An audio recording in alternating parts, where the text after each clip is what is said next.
Many of you are just going to be getting hold of your new DJI Mini 5 Pro, and for some it'll be your first ever drone, for others it'll just be an upgrade or a change to a different model. Very quick video today, 5 critical settings that you need to check or change that will either reduce the likelihood of crashing or smooth out the video and the flight that you take. They only take a few seconds to change, but they will make all the difference to your flights.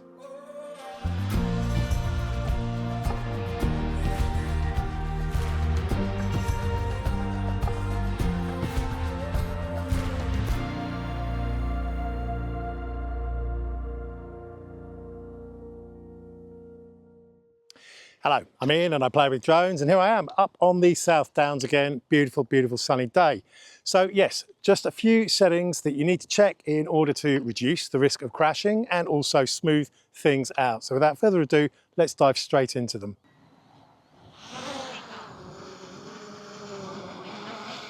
So first off, after the very recent firmware update, one of the things I want to talk about is obstacle avoidance. Now, you used to have to go into the 3 dots, and it was on the first screen there. You can see bypass, brake, or off.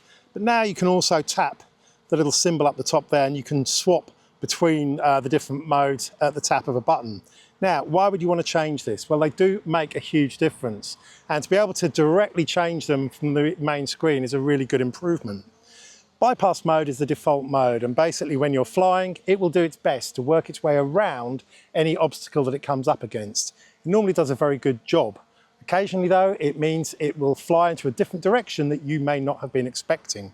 One of the other consequences of bypass mode though is also it makes the sticks quite jerky. As you can see here, when you just tap the sticks, you can see that it jerks around quite a bit. Now, they've actually massively improved this on the Mini 5 Pro. On the bigger models like the Mavic 4 Pro and the Air 3S, you see the whole thing leaping around when it's in bypass mode, and that can be very off-putting. But just before I jump into the next mode, brake mode, there's another option that you have with bypass mode on the main screen that you actually open up with the 3 dots. You can see you've got normal and nifty mode. Normal is the default. Nifty mode simply means it'll play a little bit harder and faster with obstacles. You'll fly closer to obstacles and you have a slightly greater risk of hitting the ground as well.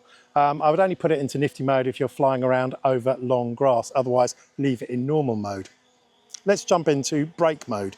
Now, brake mode, as the little diagram indicates on the screen, the moment it comes up against an obstacle, it will literally just come to a grinding halt. Now, sometimes that will ruin the video shot you're trying to get, but other times it will be exactly what you want to happen because you don't want it to go around anywhere. So again, this is why it's brilliant that you can now swap between the 2 options directly from the main screen. But whilst we're in brake mode, you can see that now, if you tap the sticks,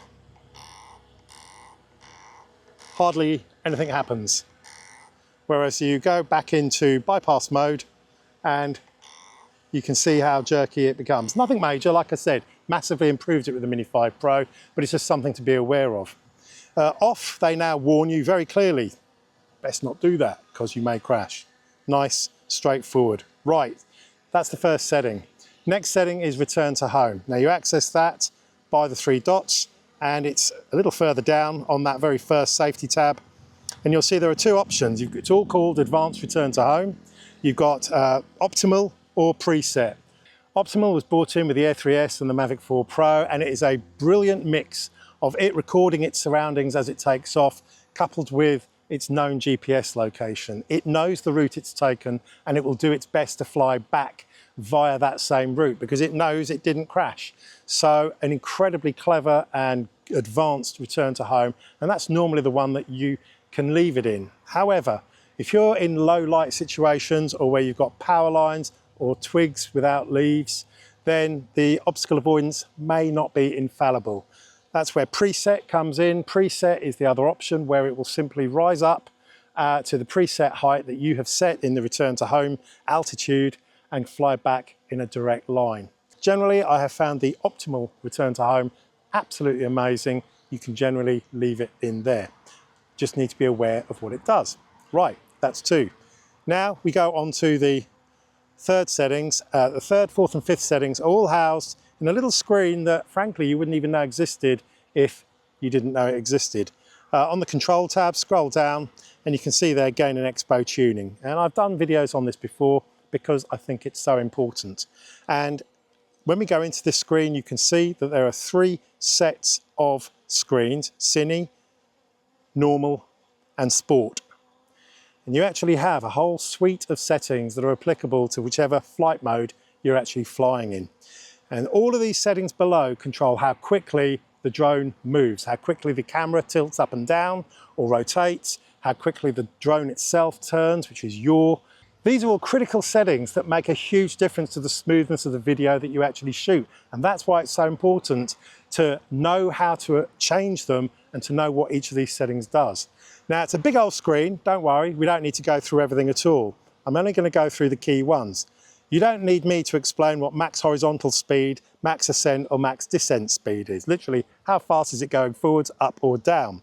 But what you do need perhaps is to check the angular velocity, because the angular velocity is how quickly the drone is going to yaw left and right, to rotate left and right. That has a huge effect. It's probably the single most annoying thing I see on bad drone videos. To highlight how bad or good it is, let's turn the angular velocity right up to the max, 100 degrees per second. Now, if I move the left stick,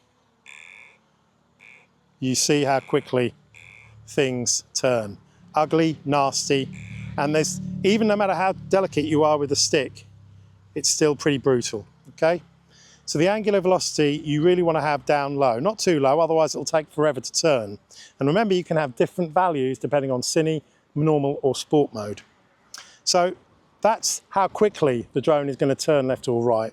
But what's really useful is then the little setting below it, the Yaw Smoothness, and that's literally how gently does the movement start and how gently does the movement stop. If you have a low value, it's very sudden, like you just saw. If I turn the value up high, you'll see that when I start the stick movement, it starts to move, and when I let go, it carries on and comes to a gradual stop. So the Yaw Smoothness is a beautiful little buffer just to smooth things out. So on that screen, one of the most critical settings is the angular velocity and the Yaw Smoothness, which smooths out the angular velocity. Hopefully that all made sense.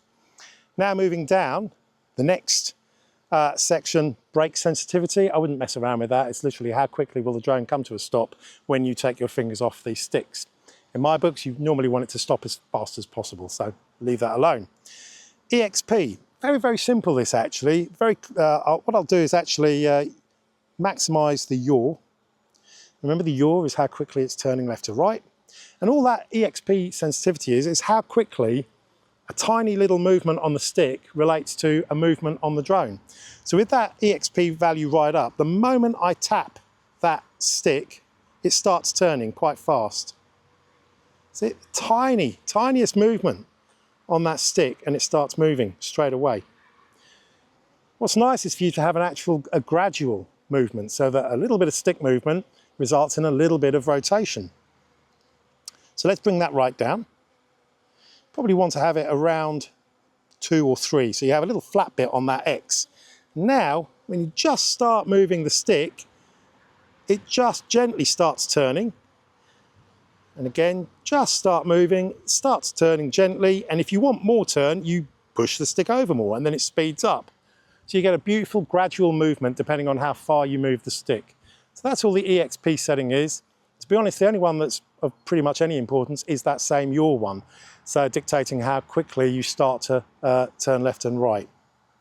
That's the third one, only 2 more to go. So let's go back into that screen. Now, below that, you've got the max control speed tilt. That literally is how fast is the drone's gimbal or camera going to tilt up and down. Again, if you have that up high, you will see how brutal the movement is. Not very pretty, especially given the incredible movement range of the gimbal. You'll overshoot and go shooting right up into the sky. So again, though, if you have that too low, it will take half an hour for you to get to wherever you want to get to. So again, I'll put the values that work for me in a comment below the video, so you'll be able to check those out. Me though, pretty much I tend to have it around 20 or 30 degrees per second. And just like the yaw smoothness, you have the tilt smoothness. And this is literally the buffer. So if I turn it right up, then when you start the tilt, it starts slowly, and when you let go, you can see it carries on for a little bit. So it's how quickly does that movement start and stop. That's all the smoothness is. You want a fairly high value on the smoothness. And then finally, the last control that's actually very much applicable to the Mini 5 Pro and also the Mavic 4 Pro is the max roll speed. And that is quite literally how fast you want the gimbal to rotate.